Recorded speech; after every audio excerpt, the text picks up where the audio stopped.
You're a fucking miracle of a being. What's standing in the way of you living your best life? Most people will reference things like relationships with other people, money, their job, or unfortunate circumstances. None of these explanations makes any difference. Through decades of working with people as a personal development coach, Gary John Bishop has discovered that the barrier is one thing that the barrier is one thing only: you. If you're easily offended, stop reading now. This isn't the book for you. But if you're looking for a book that gives you the power to find everything you ever wanted, residing within you like a well of potential, waiting to be expressed, you're in luck. Unfuck Yourself is the handbook for the resigned and defeated, a manifesto for real life change and unleashing your own greatness. Well, I also want to say welcome to ERGJ Book Club. Well, we are going to be going through the book Unfuck Yourself, Get Out of Your Head and Into Your Life by Gary John Bishop. I'm sure you could, this is a New York Times bestseller. I'm sure you can find this at any, online store, Amazon bookstore, or anything like that. And we're going to get right into this thing, guys, because I do not like to waste time. I'm ERGJ, a certified financial educator, and I'm also a brother who has won my battle with depression. And as I relaunched my book club, I wanted to start with the book that actually helped me to beat depression, which is this book. I would say I like this book in the way in which it's written. I like the author's authenticity, his brashness, the way in which he writes, which is based upon probably how he speaks as well. It's current in current language. I like to read a lot of old books, if you don't know. But this is published in, let's see if I can find when it was published. It was published in 2017, so pretty current book. But everybody put in the comments, get out of my head. Get out of my head. What's going on with Tia? How are you? The ERGJ Book Club. My sister from Philadelphia is in the house. Also in the comments below, if you're watching us live and you catch this replay, love for you to share where you are connecting from. We always like to know just how far our reach is in the community. And I would say before we get our reading going today, that if you want to help us reach more people, simply hit the like button and also the share button. And if you should happen to be on a platform where you can tag someone, do that as well. And then that way you can say, hey, you can let other people know that you're offering an opportunity for them to get their mind right by simply coming to something like this, where we're going to work harder on ourselves than we do on the job. Work harder on ourselves than we do on the job. Kings Mountain, North Carolina is in the hizzy. Philadelphia, Pennsylvania is in the house. Chapter 1 is called In the Beginning. So we'll try to read about 30 minutes or so. I got a timer going on. I'm going to try to keep it as brief as possible. Hopefully we get through the first chapter. But the goal is to increase the number of books that we read per month. So this is the book of the month. We may get through it early. If so, we'll move on to something else. But nonetheless, unfuck yourself. Get out of your head, into your life. Chapter 1. Let's read. Have you ever felt like a hamster on a wheel, furiously churning your way through life, but somehow going nowhere? Have you ever felt like a hamster on a wheel, furiously churning your way through life, but somehow going nowhere? All the while, you're caught in a loop of constant internal chatter and judgment that never stops. A little voice telling you that you're lazy or stupid or not good enough. You won't even notice the degree to which you believe it or are drained by it. You'll just be spending your day working to overcome the stresses and strains, trying to live your life at various points facing the resignation that if you can't get your ass off this damn wheel, maybe you're never going to get to where you want in life. Maybe that happiness you're after, or that weight that you want to lose, or that career or relationship you crave will remain just out of reach. These pages are dedicated to those who experience that self-defeating monologue, the endless stream of doubt and subterfuge that limits and taints everyday life. This is a conversational slap from the universe to wake up. Everybody put in comments, so wake up. To wake up to your true potential, to unfuck yourself and get spectacularly into your life. Let's get this thing started in the right place. There are two kinds of talk you engage in every day. Talking to others and talking to yourself. You might be one of those who insists, I don't talk to myself, but in fact, most of the conversations you have on any given day are with yourself, all enjoyed in the solitude and privacy of your own head. Whether you're introverted or extroverted, creative or practical, you spend huge swaths of your time talking to you. You do it while exercising, working, eating, reading, writing, walking, texting, crying, arguing, negotiating, planning, praying, meditating, having sex on your own and with others, you name it. And yes, you do it, even do it in your sleep. You're actually doing it right now. Don't worry, it doesn't mean you're crazy. Or perhaps it means we're all a little crazy. Either way, we all do it. So settle in and welcome to the Freak Show. Studies show that we have over 50,000 thoughts per day. Think of all the things you say to yourself that you rather not or that you try to overcome or defeat. While we have little or no say in these automatic and reactionary thoughts, we have a massive say in which of those same thoughts we attach significance to. They don't come preloaded. What's going on, Sincere? How are you? Great day to you. The latest in neuroscience and psychology adds weight to the idea that the kind of talk you engage in has a profound impact on the quality of your life. Professor Will Hart of the University of Alabama conducted 4 experiments in which participants either recalled or experienced a positive, negative, or neutral event. They found that people who described the neutral event in ways that suggested it was ongoing actually felt more positive. And when they described a negative event in the same way, they experienced more negativity. In simple terms, the language you use to describe your circumstances the language you use to describe your circumstances determines how you see, experience, and participate in them, and dramatically affects how you deal with your life and confront problems both big and small. The connection between what we say and how we feel has been known for hundreds, if not thousands, of years. Philosophers like Wittgenstein and Heidegger and Gadamer all knew the importance and significance of language in our lives. Wittgenstein said the harmony between thought and reality can be found in the grammar of language. The good news is, studies have continually found that positive self-talk, everybody put in comments below, positive self-talk can dramatically improve mood, boost confidence, increase productivity, and more, much more. In fact, as evidenced by Professor Hart in his studies, it can be one of the key components to a happy, successful life. Positive self-talk. So here's the deal. As I was dealing with doubt, depression, whatever else I was dealing with, I was not saying anything good about myself, to myself. I totally forgot all the good things I have done in this world that we live in. Positive self-talk went out the window. And all I could do every day was lay there with the covers over my head talking about, I don't know what I was talking about, but I wasn't talking positive, I can tell you that. It was all blame, it was all pointing fingers, it was all woe is me.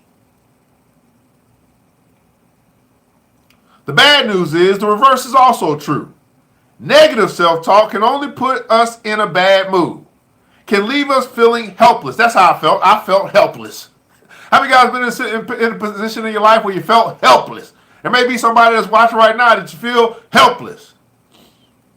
It can make small problems seem bigger and even create problems where none existed before. Here's the breaking news. Your self-talk is fucking you over and in ways you can't even begin to imagine. With all of this in mind, let's get one thing clear. Even though this is a book about using the right language to improve your life, I'm not suggesting you suddenly take on positive thinking or personal affirmations. Those subjects have been done to death with varying degrees of success and are certainly not what we'll be doing here. I won't ask you to tell yourself you're a tiger as a way to unleash your inner animal. Firstly, you're not a tiger. And secondly, well, you're not a tiger.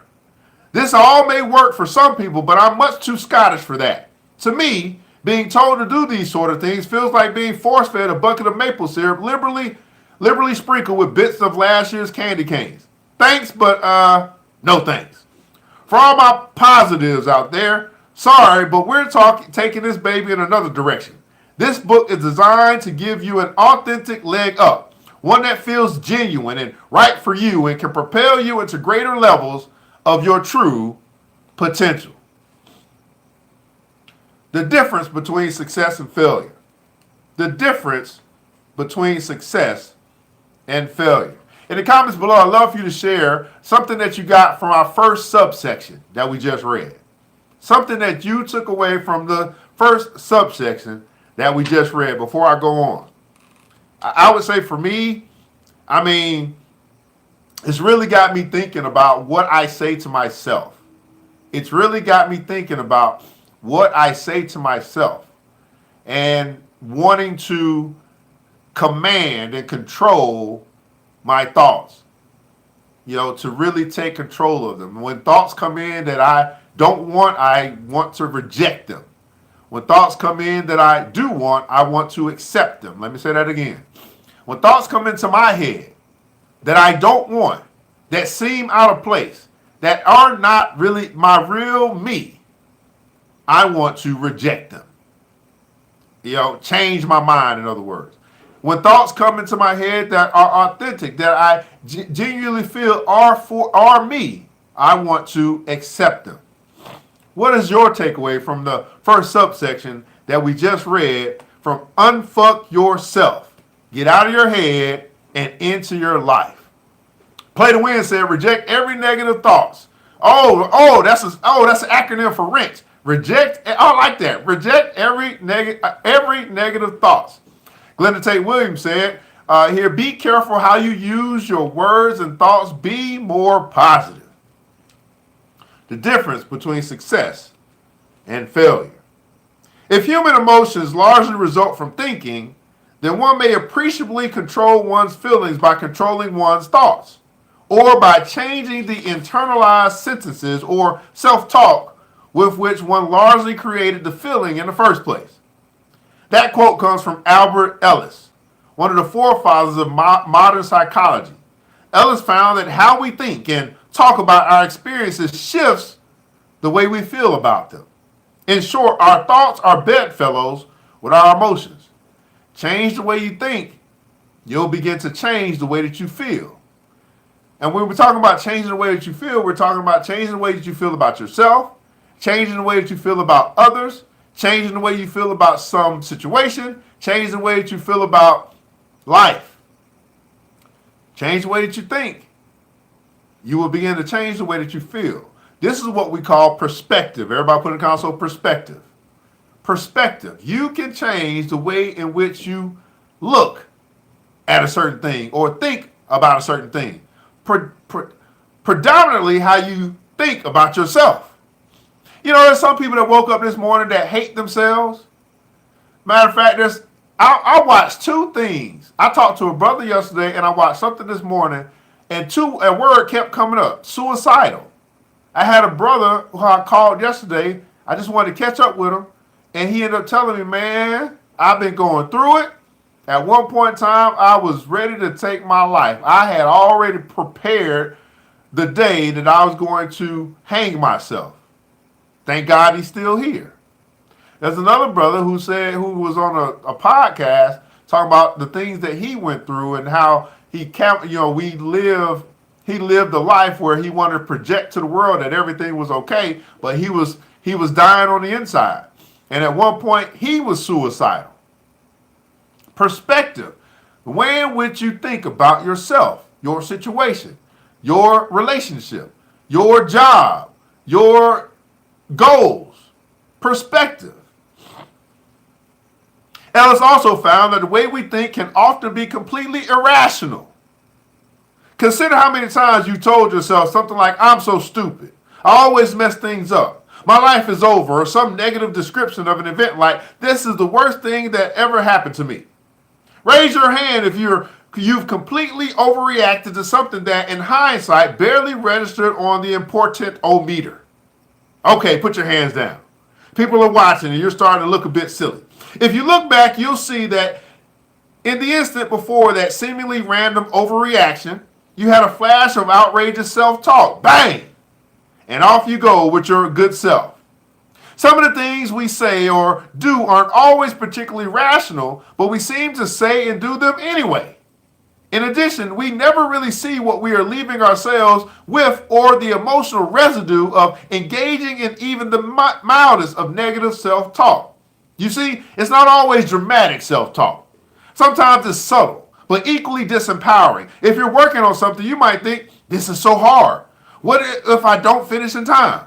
Or worry about all the different ways you can mess up, which leaves you in an anxious or worried state. Sometimes negative self-talk leads to anger, sadness, frustration that manifests in different or seemingly unrelated situations.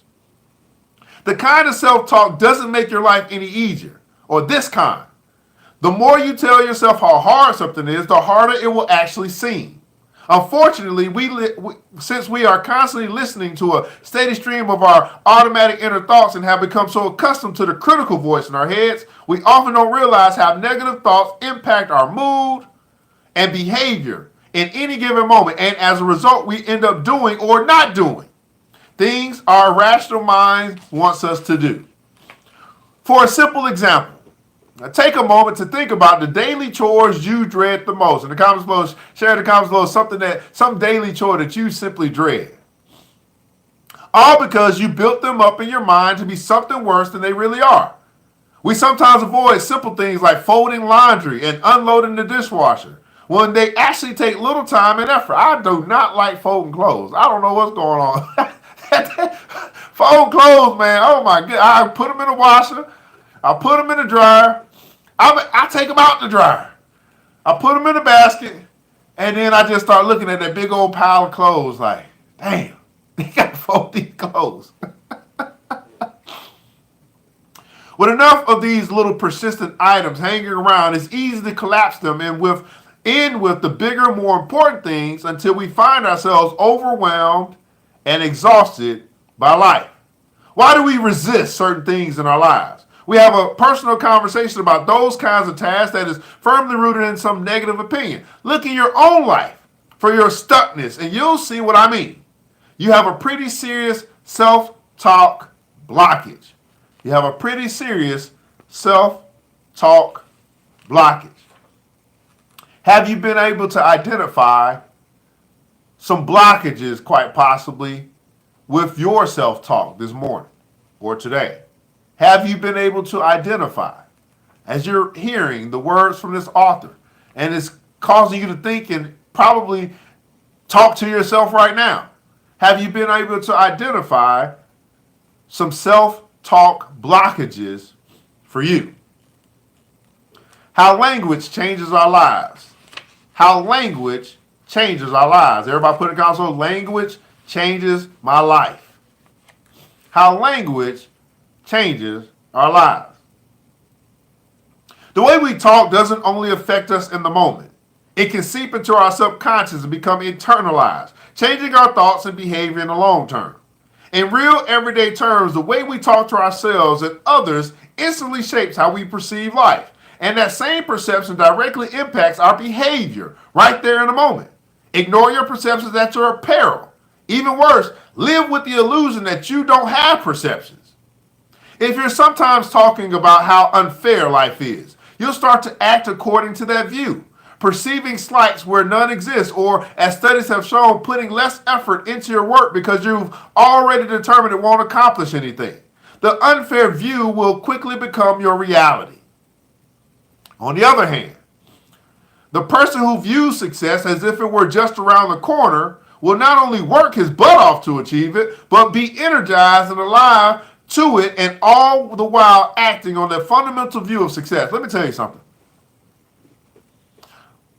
as I bust through my battle with depression, and I started to view, or I started to figure out what I wanted, and I started to go after it.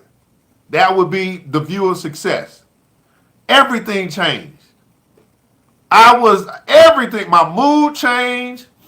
My desire to get up in the morning changed. My talk changed. My relationships changed. Everything changed for me when I changed. And it was a simple change of perspective, a simple change of view, a simple change of what I was saying to myself.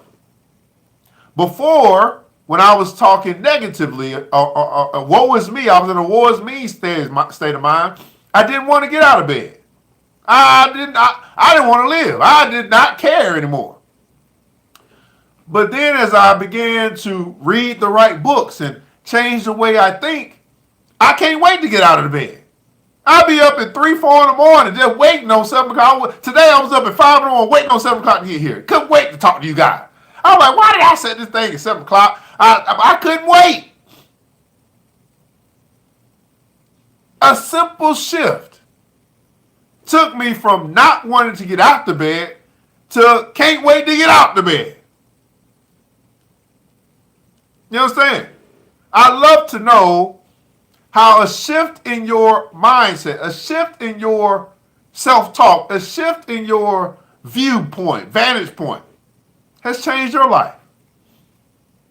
Or if you're in a situation right now, quite honestly, that you have not shifted yet, I want you to think about how a shift, how language could change your life. Let's read this again. On the other hand, the person who views success as if it were just around the corner, everybody put in comments, oh, success is around the corner. As this is just around the corner, will not only work his butt off to achieve it, but be energized and alive to it, and all the while acting on that fundamental view of success. To be clear, believing you will be successful is only one, albeit important, part of success. By the same token, there is a way to accomplish great things without that belief, although the ride will be a bit rougher. If you're worried that you don't have that kind of personal belief, just read on. Marcus Aurelius, the Stoic philosopher turned Roman emperor, said, "Here is a rule to remember in the future. When anything tempts you to feel bitter, not this is misfortune, but to bear this worthily is good fortune." I don't understand that quote either, but nonetheless, it is entirely within our own power to determine how we think about and talk about our problems. And repeat that again. It is entirely within our power to determine. Everybody put in comments, so I got the power. It is entirely within our power to determine how we think about and talk about our problems. Let me repeat that again. It's entirely within our power. I got the power to determine how we think about and talk about our problems. Would you agree or disagree with that statement? Is it not entirely within your power to determine how you think about and how you talk about your problems? They can be a nuisance or a stepping stone. They can hold us down or lift us up. In fact, Stoic philosophers like Aurelius believe that outside events hold no power over us at all. We create our own reality with our own minds. Marcus Aurelius again said this, and I quote, "Reject your sense of injury and the injury itself disappears." Take some time here to ponder on that statement. Reject your sense of injury and the injury itself disappears. How willing are you to consider that your life is the way it is not because of the weight of your circumstances or situation, but rather the weight of self-talk that pulls you down? That what you think you can and cannot do is influenced much more directly by some subconscious response than by the reality of life itself. If you keep looking out there, outside yourself, to your circumstances and feverishly working to get out of them, you'll keep getting the same responses. No power, no joy, no vitality. At best, it's a seesaw of success and disappointment. happiness, and despair. Sometimes your circumstances just don't change. Sometimes they stagnate and crystallize. What if that thing you're working toward, that thing you are sure will make you happier, better, or more confident, doesn't happen? What then? Even if it does arrive someday, what happens to your life between now and that day? This book will require you to seek the answer, not out there, but inside of yourself. It's not that you have to find the answer, you are the answer. Everybody put in console, I am the answer. It's not that you have to find the answer. You are the answer. As I've said to my clients many, many times, people spend their lives waiting for the Calvary, all the while never realizing they are the Calvary. Your life is waiting on you to finally show up. Your life is waiting on you to finally show up. Everybody put in console, show up. Show up. I'm going to actually stop right there, beautiful people.